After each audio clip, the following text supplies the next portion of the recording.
Spectrum Manager version 1.2 is now available with AFGROW release 5.4. It is used to create cycle-counted spectra for use in AFGROW predictions. There are two ways to create a load history spectrum, either from manually entering min-max data or by generating a spectrum from min-max cumulative exceedance data. In either case, enter in a descriptive name for the spectrum. Enter an appropriate label for the subspectra that will be used as building blocks for the spectrum, and enter a description if desired to provide more information about this flight. Two options are available to create a spectrum. The first is to use min-max cyclic data, and the second is to generate a spectrum with cumulative load exceedance data. Additional options for this project can also be selected here, such as environment tags or time dependence.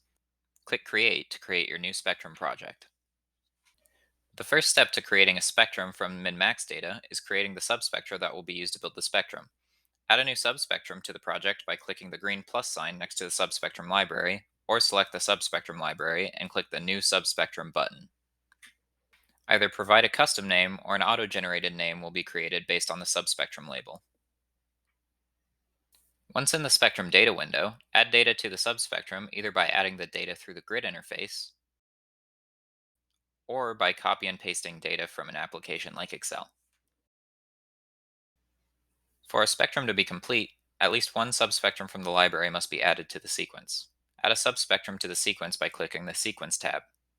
Then select the grid and click the Add button to add a row to the sequence. Next, type the subspectrum name into the sequence and press Enter. The subspectrum should now appear on the sequence, which is visible on the spectrum plot below the sequence data window. A subspectrum can be exported if you want to use it in a future spectrum project.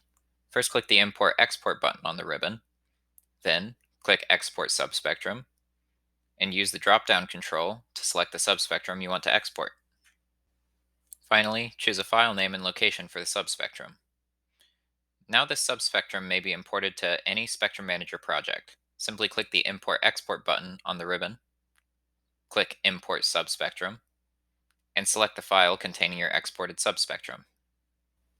Either keep the auto-generated name or provide a name for the subspectrum. Now the subspectrum will appear in the subspectrum library. Then, to add the subspectrum to the sequence, use the sequence data window, as before. The subspectrum should now appear at the end of the sequence, which is visible on the spectrum plot below the sequence data window. Using the sequence window, a subspectrum can be added to the sequence multiple times in any order.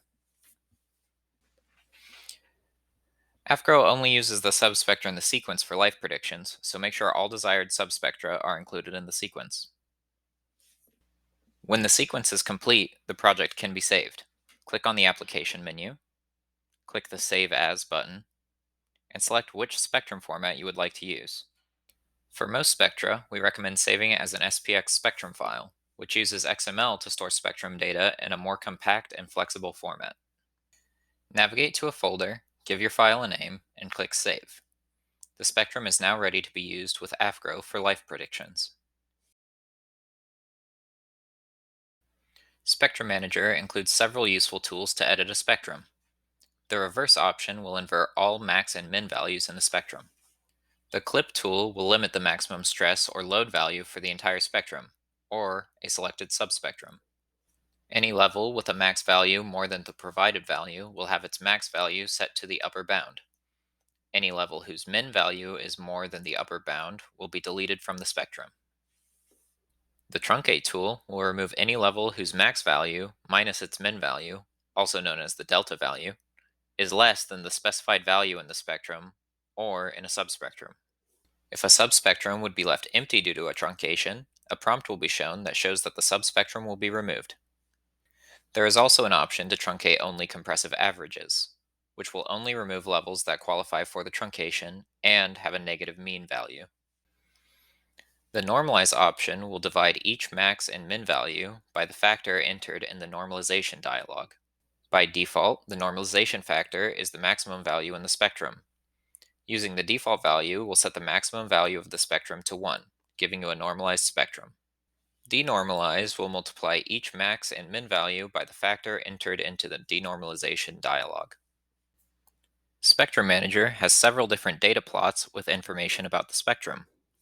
The exceedance plot displays the cumulative number of maximum and minimum stress values in the spectrum.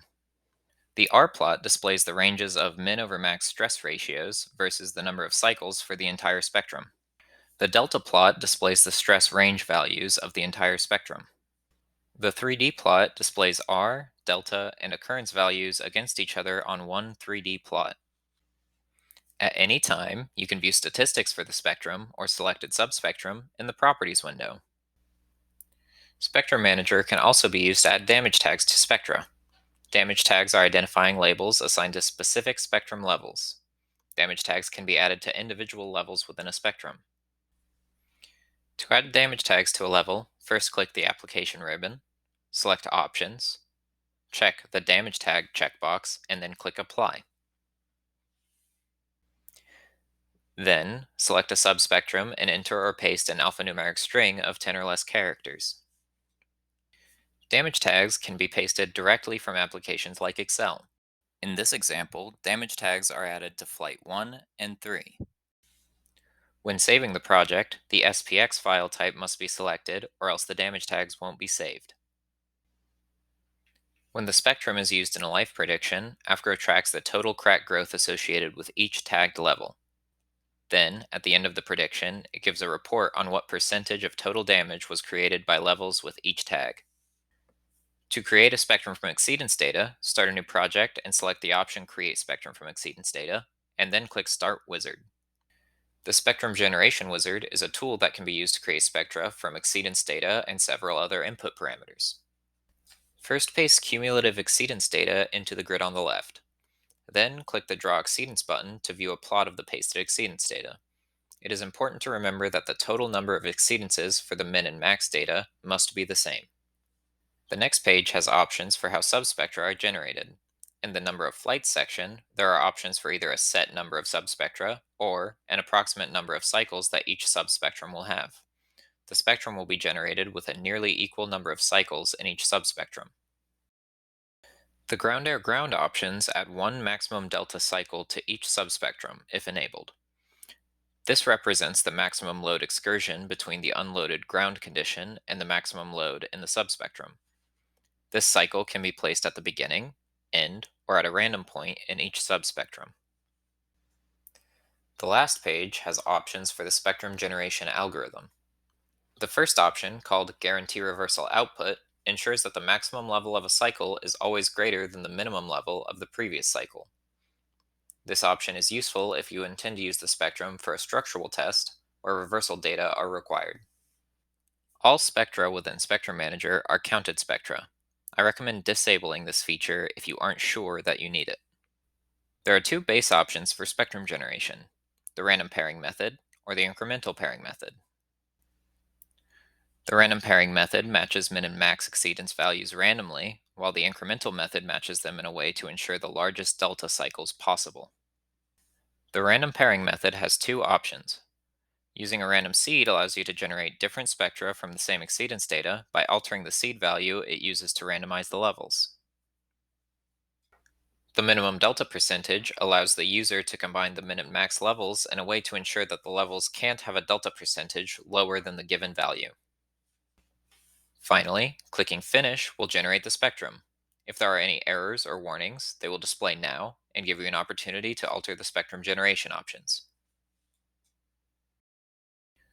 Spectrum Manager can also be used as a library through Microsoft's Component Object Model from other 64-bit applications such as Excel. All of Spectrum Manager's editing tools are available through the COM interface. COM applications must be 64-bit to run Spectrum Manager COM commands. For more information about COM with Spectrum Manager, refer to the Spectrum Manager COM interface manual. That's all for this demonstration of Spectrum Manager 1.2. For more information, please visit afgrow.net.